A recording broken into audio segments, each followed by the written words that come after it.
Richard Chimwendo Banda akupeperesana.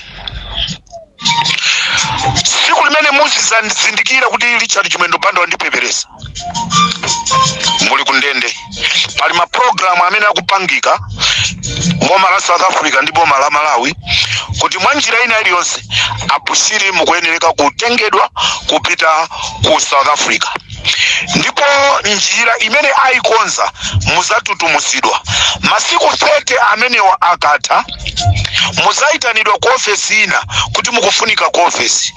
Ndipo nthawi imene inuyo muzikapanga apiru sankhani imeneyi kuti musapite ku South Africa, siku muzisapanga inu apiru usiku wa siku limenero ndi limene inu Bushiri muzanyamulidwe kuchoka ku Malawi kumapita ku South Africa.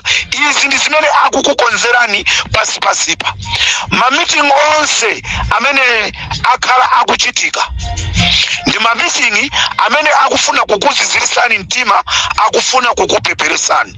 So Mr. Bushiri, Shepherd Bushiri prophet, pakuyeneresa kuti musamalise pali asilikali achitetezo amene akhala akumakuimbira ni phone pamene Bushiri mukututumuka kunena kuti who is Comrade Ntanywa, pali achitetezo amene akhala akukuimbira ni phone. You need to be careful with anthu achitetezo amene akukuimbira ni phone.